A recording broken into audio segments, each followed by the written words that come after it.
नमस्कार, knocking-news.com में आपका स्वागत है। मैं हूं गिरिजेश वशिष्ठ। चोर जब आता है ना चोरी करने, कई बार आपने देखा होगा सीसीटीवी में जो चोर आता है चोरी करता है, थोड़ी देर में उसकी नज़र पड़ती है सामने एक कैमरा देखता है तो वो क्या करता है, लाठी मार के पत्थर मार के जिस तरह से भी हो उस कैमरे को तोड़ देता है। याद कीजिए जामिया मिलिया इस्लामिया में क्या हुआ था कि जो बच्चों का रीडिंग रूम था जहाँ बच्चे पढ़ रहे थे वहाँ दिल्ली पुलिस के लोग घुसा दिए गए थे और उन्होंने वो पढ़ते हुए बच्चों को उठा उठा के पीटा था। और वहाँ पे भी ये घटना पकड़ में ना आ जाए कि पुलिस ही गुंडों वाले काम कर रही है तो उन्होंने डंडे से सीसीटीवी कैमरा तोड़ा था। 150 वीडियो आपको भी याद आ गए होंगे। तो होता क्या है कि जब भी इस व्यवस्था में कोई चोर, कोई अपराधी, कोई गलत काम करने वाला आदमी होता है तो वो सबसे पहले चाहता है कि वो उन सबूतों को मिटा दे जिनके ज़रिए इनके इस बुरे काम की जानकारी किसी और को हो सकती है। और हमारे समाज में जो सीसीटीवी है, जो समाज का सीसीटीवी है, वो पत्रकार है, वो मीडिया है, वो जर्नलिस्ट है। जब मीडिया, जर्नलिस्ट, पत्रकार आपकी खबर को सब तक पहुंचाते हैं, नौकर की खबर मालिक को करते हैं, तो नौकर को बहुत बुरा लगता है। मैं चीनी खा रहा था और उसने मालिक को बता दिया, उसकी कोशिश होती है सीसीटीवी को आग लगा दे। कभी कभी किसी नौकर की ज़्यादा चलने लगती है, वो ज़्यादा ज़बरदस्त होता है तो वो सीसीटीवी को उखाड़ के फेंक देता है। आज ऐसे ही नौकरों और उनके घटिया रवैये के बारे में बात करूंगा, बताऊंगा कि क्या हो रहा है और किस तरह से ये जो जन सेवक हैं ये गुंडागर्दी पर उतारू हो गए हैं। कहीं मत जाइए, चैनल को सब्सक्राइब कर लीजिए। वापस आता हूँ, फिर बातचीत शुरू करेंगे।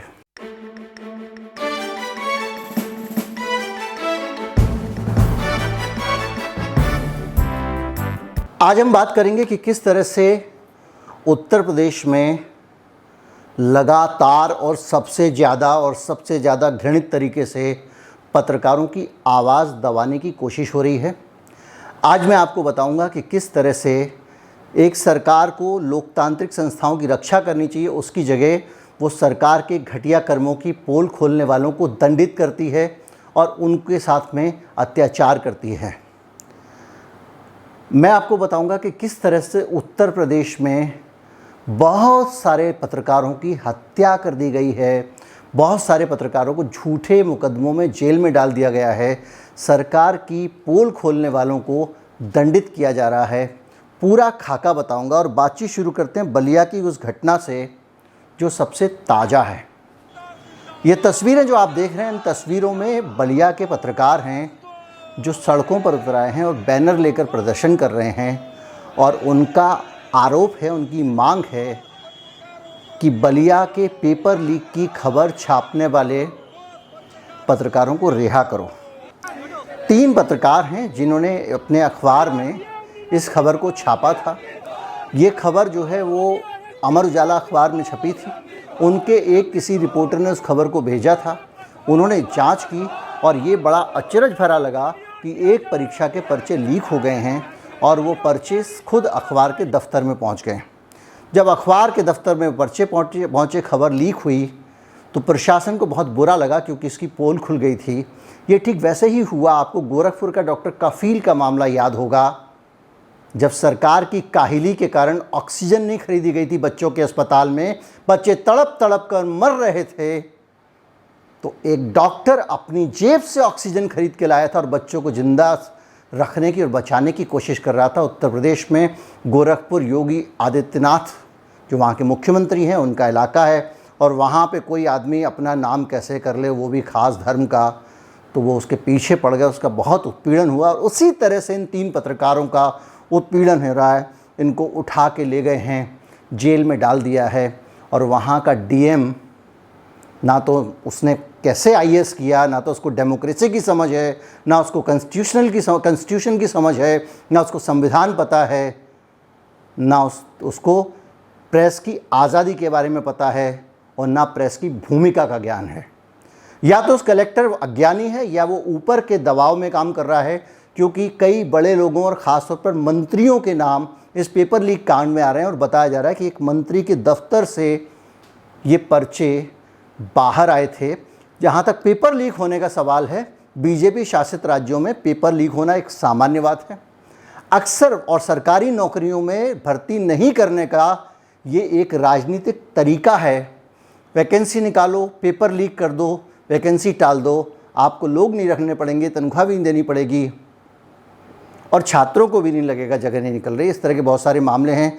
हाल में गुजरात के कुछ मामले मेरी जानकारी में हमारे नियमित दर्शक हैं पटेल राहुल, वो लेकर आए थे। उस पर मैं काम कर रहा हूँ। अगर मुझे और जानकारियाँ मिलती हैं, अगर आपके पास भी हो तो भेजें, तो मैं उस पर ज़रूर वीडियो करूँगा कि किस तरह से हर ग्रेड की परीक्षा लीक हो जा रही है, हर पेपर लीक हो जा रहा है, हर वैकेंसी लीक हो जा रही है। ऐसा कैसे हो सकता है? एक गलती हो सकती है।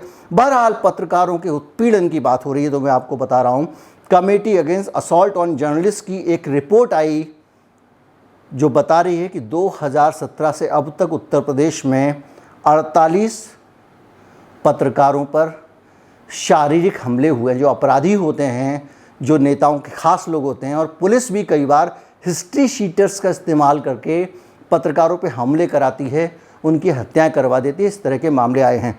इस रिपोर्ट में मैं हत्याओं और मारपीट वाले मामलों को एक तरफ रख के सिर्फ वो मामलों की बात करूंगा जो सीधे सीधे खुद सरकार ने अपने हाथ से जो उत्पीड़न किया है।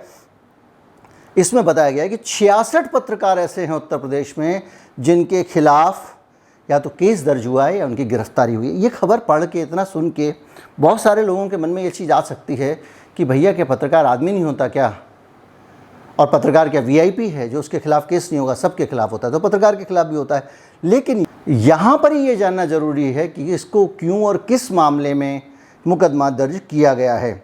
और बार बार बताऊँ, इसमें देखिए वैसे कई कैटेगरी में इसको बांटा गया है। हत्या, शारीरिक हमले, मुकदमे एक कैटेगरी है, दूसरी गिरफ्तारी, हिरासत, धमकी और सरकार द्वारा जासूसी कराना, ये सब चीज़ें हैं। तो उसमें यह बताया गया कि 20 और 21 के साल में कानूनी मुकदमे और नोटिस अंधाधुंध भेजे गए हैं। यूपी में ऐसा कोई जिला नहीं बचा है जहां पत्रकारों को खबर करने के बदले मुकदमा ना झेलना पड़ा हो। जब ये लाइन कहती है कि यूपी में ऐसा कोई जिला नहीं बचा है जिसमें पत्रकारों को मुकदमे ना झेलने पड़ रहे हो, इसका मतलब ये है कि पूरे उत्तर प्रदेश में एक ही तरीके से काम हो रहा है। जो पत्रकार आपकी पोल खोले उस पर केस लाद दो, जो आदमी, जो पत्रकार सवाल उठाए उसको जेल में डाल दो या उसके ऊपर मुकदमा कर दो, ताकि उस जिले के बाकी पत्रकार भी डरने लगें और उसके बाद कोई भी सरकार की पोल ना खोले, कोई भी कुछ ना बोले और सरकार जो कुछ भी उल्टा सीधा करती है वो करती रहे। क्वारंटीन के मामले हों, चिकित्सीय जो डॉक्टरों की लापरवाही का मामला हो, या कोई भी मामला हो, पीपी किट ना होने का मामला हो, ऐसे मामलों की तरफ से भी ये मामला उठाने पे कि पीपी किट नहीं है, ये मामला उठाने की बेड नहीं है, ऑक्सीजन नहीं है, पत्रकारों के खिलाफ मुकदमे करवाए हैं योगी जी ने। मैं इसलिए कह रहा हूँ, योगी जी मुखिया हैं इसलिए उन्हीं का नाम आएगा, और चूंकि ये पैन स्टेट एक फिनोमिना है, पूरे स्टेट में हो रहा है, तो हम ये कैसे मान लें कि उनकी मर्जी के बगैर हो रहा है। ऐसी धाराएं जो आतंकवादियों पे लगती हैं, उस तरह की धाराओं में मुकदमे किए गए। स्कूली बच्चों को जो घटिया भोजन परोसने का मामला था, याद कीजिए, नमक और रोटी वाला, वो जो पवन जायसवाल जो रिपोर्टर है, उसके तो पीछे पड़ गई थी उत्तर प्रदेश की सरकार। आप सोचिए, एक रिपोर्टर ने बचाया कि बच्चों को आप मिड डे मील में नमक और रोटी दे रहे हो, शर्म करो। उसकी जगह आप क्या करते हो, उस पत्रकार के खिलाफ मुकदमा कर देते हो और तब तक उसके पीछे पड़े रहते हो जब तक कि मामला भारतीय प्रेस परिषद यानी प्रेस काउंसिल ऑफ इंडिया में नहीं चला जाता और वहाँ से वो उसको कॉग्निजेंस लेके इसको रोकते नहीं हैं, तब तक आप उसका उत्पीड़न करते हैं। याद कीजिए, मैंने अभी परसों संजय जी का इंटरव्यू दिखाया था, जिन्होंने रामदेव से सवाल पूछे थे। पत्रकार कोई बहुत महान परिवारों से नहीं होते हैं, रोज़ की ब्रेड बटर अर्न करते हैं, बहुत कम कमाने वाले लोग होते हैं, उनके भी बच्चे होते हैं, उनकी भी लायबिलिटीज़ होती हैं, उसके बावजूद वो समाज के लिए काम कर रहे होते हैं और उनका इस तरह का उत्पीड़न, ये सारी की सारी चीज़ें। और जिस अखबार ने खबर छापी थी मिड डे मील वाली, जन संदेश टाइम्स उसका नाम है, सरकार ने उसको विज्ञापन देना बंद कर दिया। सरकारी विज्ञापन अगर आप देंगे तो एक नियम के अनुसार देंगे ना, कोई क्राइटेरिया होगा कि आपकी जिसकी शक्ल अच्छी ना लगे उसका बंद कर देंगे।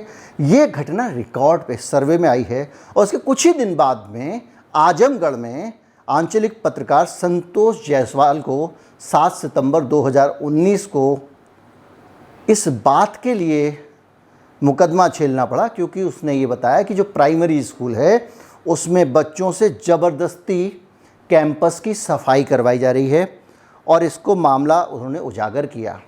आप बताइए, बच्चे इसलिए होते हैं कि बड़े बड़े स्कूल के कैंपसों की झाड़ू लगाएं? थोड़ा बहुत काम समझ में आता है, ये सरकार का काम है, पैसा खर्च करके उसकी सफाई कराए। और जिस संतोष जायसवाल ने इस खबर को छापा, उस आदमी को गिरफ्तार करके जेल में डाल दिया गया। ये लोकतंत्र है, ये लोकतंत्र उत्तर प्रदेश का। जो आप देखिए, ये मामला सिर्फ बलिया का पेपर लीक का नहीं है, ये उत्तर प्रदेश सरकार के चरित्र का मामला है।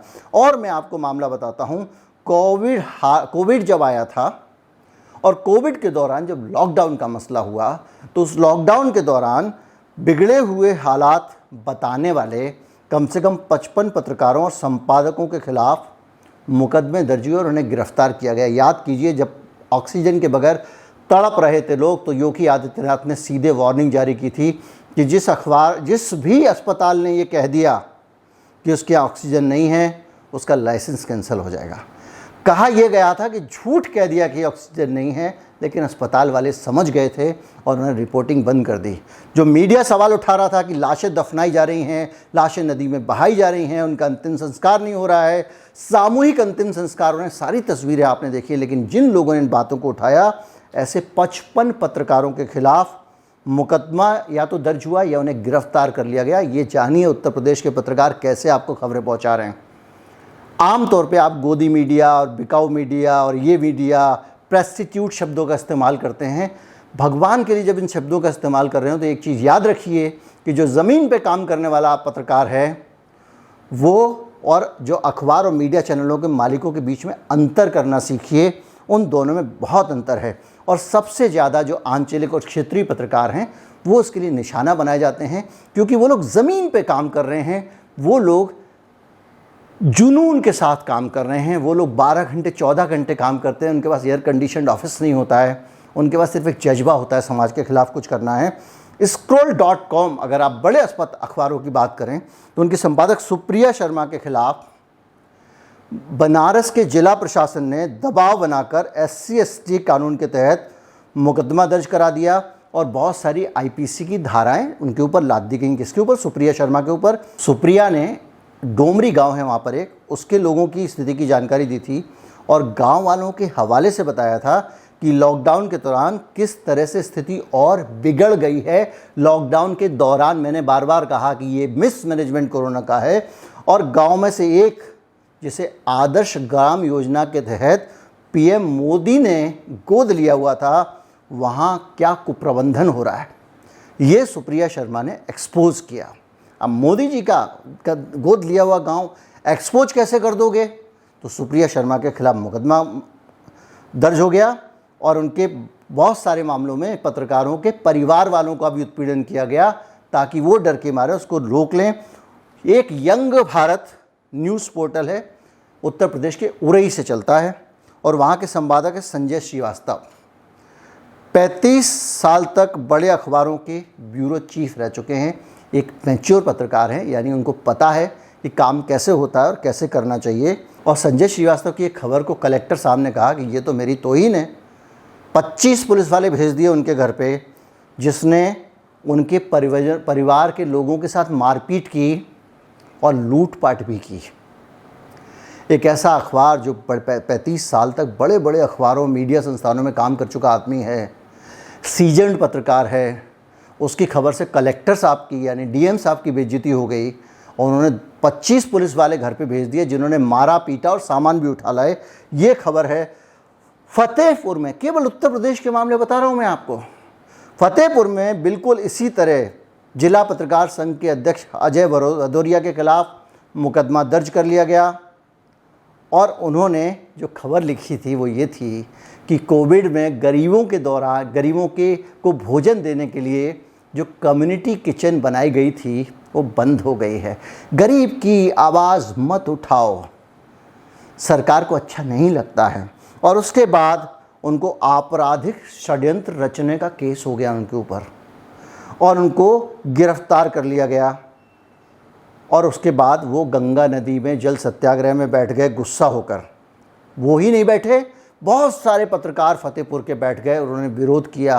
मतलब आप सोचिए, सारा पत्रकार समाज उत्पीड़ित है और ये स्थिति है। उसके बाद द हिंदू और बीबीसी के पत्रकार भी यूपी सरकार की मुकदमेबाजी से नहीं बच सके हैं, द वायर वाले भी नहीं बच सके हैं। सिद्धार्थ वरदराजन, मृणाल पांडे, राणा अयूब, जफर आगा, सबा नकवी, विनोद के जौस, अनंतनाथ जैसे दिल्ली के बड़े पत्रकार भी योगी सरकार के निशाने पर रहे हैं।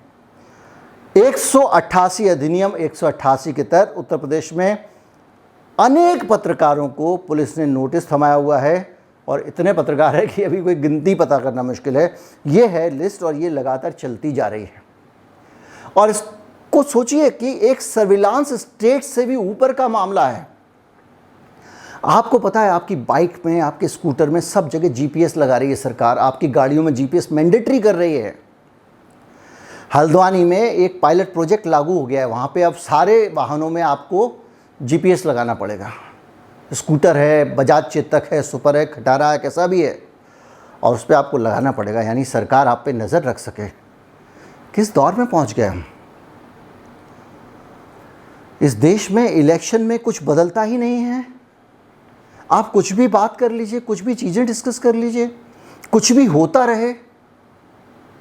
बहुत अफसोस की बात है। और ये जो मामला आया है, अगर आप पर्चा लीक होगा, अगर आप छापेंगे नहीं, सब जगह पर्चा बिक रहा है और अखबार खबर नहीं छापेगा, क्या होगा? ये वो गुंडे हैं, वो अपराधी हैं जो सीसीटीवी तोड़ते हैं क्योंकि वो इन पर नज़र रख रहा है। ये वो नौकर हैं जिनको डर है कि इस देश की जनता जो हमारी मालिक है उन तक हमारी करतूत पहुंचा दी जाएगी, इसलिए ये उत्पीड़न करते हैं। उम्मीद करता हूँ वीडियो आपको अच्छा लगा होगा। अच्छा लगा हो तो ज़्यादा से ज़्यादा लोगों तक पहुँचाएँ, चैनल को सब्सक्राइब कर लें। नमस्कार, जय हिंद।